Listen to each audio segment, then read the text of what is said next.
Financial market में कहा जाता है कि ट्रेंड को फ्रेंड बनाना चाहिए। जो ट्रेंड में है वो उसकी चर्चा करते हैं। तो आज बातचीत करने वाले हैं गोल्ड और सिल्वर की, जिसको लेकर सबसे ज़्यादा चर्चा हो रही है। और आज बातचीत करने के लिए हमारे साथ एक दिग्गज एक्सपर्ट है, मेटल फोकस के सीनियर प्रिंसिपल कंसल्टेंट चिराग शेठ है। बहुत बहुत शुक्रिया चिराग भाई, आपने वक्त निकाला इसके लिए। सर, शुरुआत गोल्ड के साथ ही करते हैं और लोग सबसे ज़्यादा सुनना चाहते हैं कि मेटल फोकस की नई रिपोर्ट क्या आई है, अभी रिपोर्ट क्या सजेस्ट कर रही है, और कौन से ऐसे डेटा है जो गोल्ड की कीमतों को यहाँ से और ड्राइव कर सकते हैं। दो तीन बहुत ही इंटरेस्टिंग चीज़ें जो फिलहाल ग्लोबल मार्केट में अगर आप देख रहे हैं चल रही है। एक तो है dedollarisation, shift from dollar denominated assets से गोल्ड की तरफ। दूसरा है जियोपॉलिटिकल कंसर्न्स, और जब जब जियोपॉलिटिकल कंसर्न्स बढ़ जाते हैं तब फ्लाइट टूवर्ड सेफ्टी हो जाता है। और आप जानते हैं कि डॉलर के बाद अगर कोई एक ऐसी चीज़ है जो यूनिवर्सली एक्सेप्टेबल है और इजीली जिसको लिक्विडेट किया जा सकता है, वो डॉलर है। तो हम ऑलरेडी देख रहे हैं कि लोगों का रुझान डॉलर की तरफ बढ़ती जा रहा है। और एक्चुअली अगर आप वैसे देखेंगे तो 2020 के बाद स्पेशली जब से कोविड 19 शुरू हुआ, उसके बाद हमने देखा है ग्लोबल मार्केट में गोल्ड की तरफ लोगों का जो रुझान है वो काफ़ी हद तक बढ़ गया है। इनफैक्ट हमने बहुत सारे कंट्रीज़ में देखा है, ईस्ट एशियन कंट्रीज़ में, इंडिया में, इवन वेस्टर्न कंट्रीज़ में निवेशक ने कैसे गोल्ड को यूज़ किया है क्राइसिस के दौरान अपने आप को प्रॉब्लम से निकालने के लिए। ओके, गोल्ड के दाम आपको क्या लग रहे हैं? जिस तरह की तेजी, लंबी रैली के बाद एक बड़ी गिरावट भी आई, उसके बाद अब एक टाइम करेक्शन मोड में लग रहा है। बहुत ज़्यादा जियोपॉलिटिकल रिस्क का भी बहुत ज़्यादा फायदा जो आमतौर पे वॉर के समय मिलता है, इस बार ईरान इजराइल यूएस युद्ध के समय में नहीं दिख रहा है। आगे क्या ट्रेंड, क्या आपको संकेत मिल रहे हैं? नहीं, एक्चुअली विश्वमन अगर आप देखेंगे तो ये बहुत ही टिपिकल गोल्ड का मूव है। क्योंकि हमने ये 2008 में भी देखा था, हमने ये 2020 में भी एक्चुअली देखा कि जब पहला क्राइसिस आता है, ठीक है, तब एक सर्टन अमाउंट ऑफ रिएक्शन आता है। और शायद गोल्ड में हमने फॉल भी आती हुई देखा था। अगर आप 2008 में भी अगर देखें तो जब ग्लोबल मार्केट्स में करेक्शन आया तो मार्जिन कॉल्स की वजह से गोल्ड में भी एक प्रेशर आया। हालांकि इस बार एक इंपॉर्टेंट फैक्टर है, वो है कि क्योंकि ऑयल यहाँ पे बीच में इन्वॉल्व है, और क्योंकि ऑयल के दाम हमने बढ़ते हुए देखे, तो आप जानते हैं कि जब जब ऑयल के दाम बढ़ते तो वो एक इन्फ्लेशनरी नेचर है। और इन्फ्लेशनरी नेचर है उसका मतलब ये है कि यूएस में इंटरेस्ट रेट की कटौती की जो लोग एक्सपेक्टेशन कर रहे थे वो शायद कटौती नहीं आएगी, और उसकी वजह से हमने गोल्ड में करेक्शन आते हुए देखा है। ओके, अगर गोल्ड में आपको लग रहा है कि करेक्शन और भी डीप हो सकता है कि आने वाले समय में 2025 की अगर बात करें तो डाउनसाइड कितनी संभावनाएं आपको यहाँ से ज़्यादा दिख रही हैं? देखिए, अगर ये ट्रेंड चलता है या यही सिनेरियो चलता है तो मुझे बहुत ज़्यादा करेक्शन नहीं दिखाई देता है। मैं इनफैक्ट कहूँगा कि ये correction is a wonderful opportunity लोगों को निवेश करने के लिए। हाँ, हालांकि अगर ट्रेंड रिवर्सल कब आएगा ये आपका सवाल है, तो Donald Trump is at the forefront of that. अगर डोनाल्ड ट्रंप ऑफिस से इम्पीच हो जाते हैं, जब वो मिड टर्म अगर हार जाते हैं और हाउस मेजॉरिटी हार जाते हैं, और अगर हाउस ये कह लेती है कि उनकी सारी पॉलिसीज इलीगल है, टैरिफ्स इलीगल है, और उनको इम्पीच किया जाता है, तो शायद आपको गोल्ड में एक बहुत बड़ा करेक्शन आते हुए दिखाई देगा। वो वही एक सबसे बड़ा रिस्क है कि और भी कोई रिस्क लग रहा है आपको? देखिए, और रिस्क तो ये कि जियोपॉलिटिकल सिनेरियो वर्ल्ड एकदम बढ़िया हो जाए, सारे चारों तरफ देश शांति हो जाए। सब तरफ शांति हो जाए, तो आपको शायद जो ये तो फ्लाइट बहुत मुश्किल लग रहा है उससे दौर में। प्रिसाइसली हमने एक्चुअली अगर आप वैसे देखें हिस्ट्री में, तो वर्ल्ड वॉर के बाद हमने 80 साल का एक बहुत ही ट्रैंक्विल, शांत दुनिया देखी है, ठीक है। और पहली बार ये हुआ है कि पिछले 3-4 साल में इतने सारे पैरेलल वॉर्स हो गए। तो अगर आप वैसे देखें तो जब तक वो सिनेरियो चेंज, जियोपॉलिटिकल सिनेरियो अगर चेंज हो जाता है ग्लोबली, तो आपको शायद एक करेक्शन ज़रूर दिख सकता है। बट मैं कोई ज्योतिष नहीं हूँ, तो इसके ऊपर मैं कमेंट करना बहुत डिफिकल्ट है। अगर किसी का नजरिया 2 से 3 साल का हो तो क्या टारगेट लेके चलना चाहिए उनको गोल्ड का? देखिए, अगर किसी का व्यू 2 से 3 साल का, तो हमारा मानना है कि शायद और एक साल गोल्ड में तेजी रह सकती है। उसके बाद गोल्ड एक कंसोलिडेशन फेज में रहेगा, क्योंकि हमारा भी मानना है कि शायद ये सारे जो कॉन्फ्लिक्ट्स है वो कभी तो विराम लगेगा, थमेगा। विराम लगेगा, राइट। तो 6,200 $6,500 ऊपर में आपको ज़रूर देखने को मिल सकते हैं। उसके बाद गोल्ड एक कंसोलिडेशन फेज में, जो मैं कहूँगा गिरेगा नहीं, बट कंसोलिडेशन फेज में चले जाएगा। हाँ, आपको जो 40-50% जो रैली मिली है शायद वैसा दौर ना हो।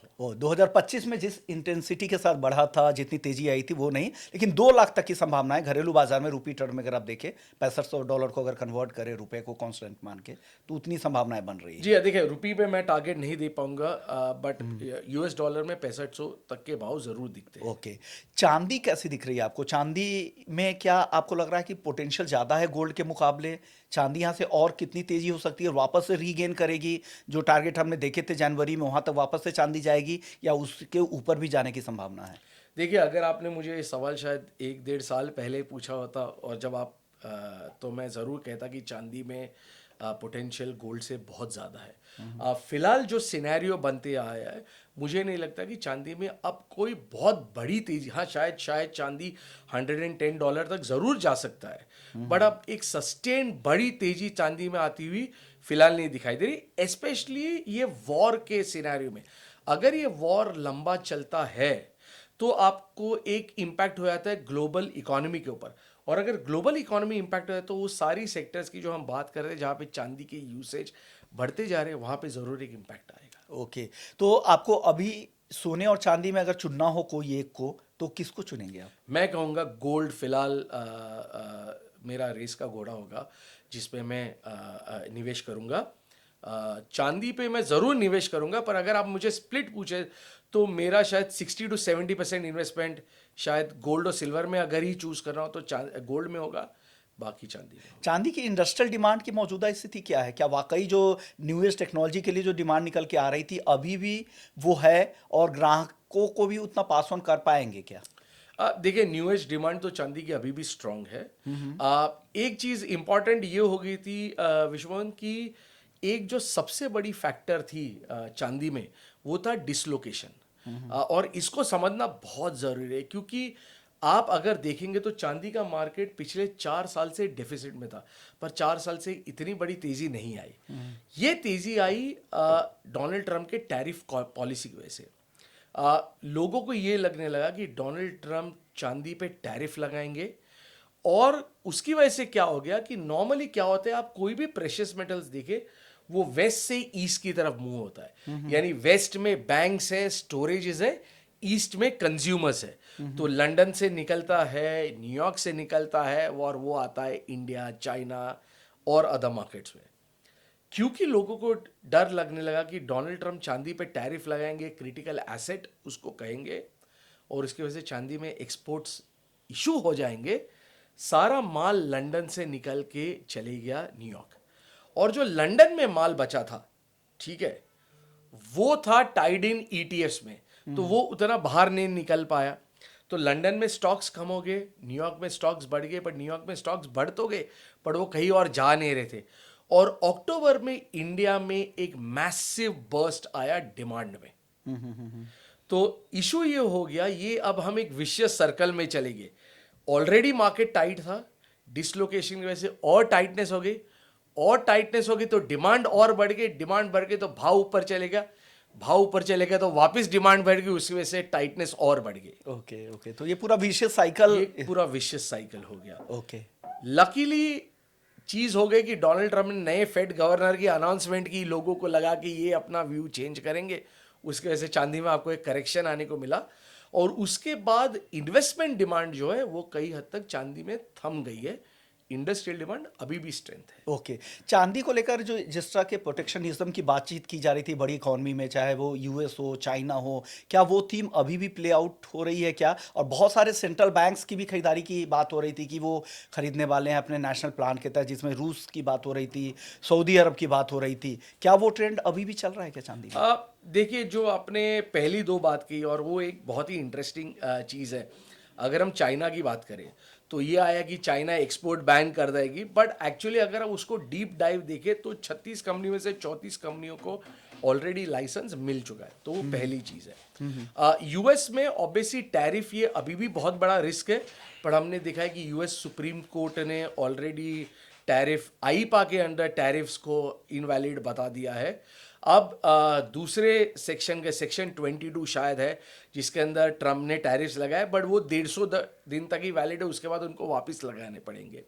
But this can also be challenge in the supreme court. तो मैं कहूँगा वो जो पूरा नैरेटिव था टाइटनेस के साथ जो नैरेटिव था, वो साथ वाला नैरेटिव थोड़ा बहुत थम गया है। टाइटनेस मार्केट में अभी भी है, बट न्यूयॉर्क से माल अब निकलना शुरू हो गया है। ओके, फेड का रुख कैसा दिख रहा है आपको? गोल्ड या सिल्वर, किसके फेवर में ज्यादा दिख रहा है आपको? ज़रूर फिलहाल नियर टर्म में गोल्ड पे थोड़ा फेड का रुख नेगेटिव होगा, क्योंकि फेड अब इंटरेस्ट रेट कम नहीं करेगी क्योंकि इन्फ्लेशन की वरीज है। बट ओवरऑल मैं कहूँगा कि अगर ये वॉर लंबा चलता है और इकोनॉमी इंपैक्ट होती है तो फेड को ज़रूर इंटरेस्ट रेट पे कुछ करना पड़ेगा। ओके, जाते जाते आप गोल्ड और सिल्वर पे क्या सलाह देंगे हमारे दर्शकों को? देखिए, गोल्ड में निवेश बनाए रखे, एसआईपी करते रहे, और अगर कोई भी निवेशक है जो कोई भी एसेट क्लास में इन्वेस्ट करता है, एटलीस्ट 10 to 15% आपका गोल्ड में जरूर निवेश होना चाहिए। ओके, और जो रिटेल बाइंग को लेकर किस तरह के इंटरेस्ट दिख रहे हैं जो रिटेल खरीदार हैं उनके चांदी में?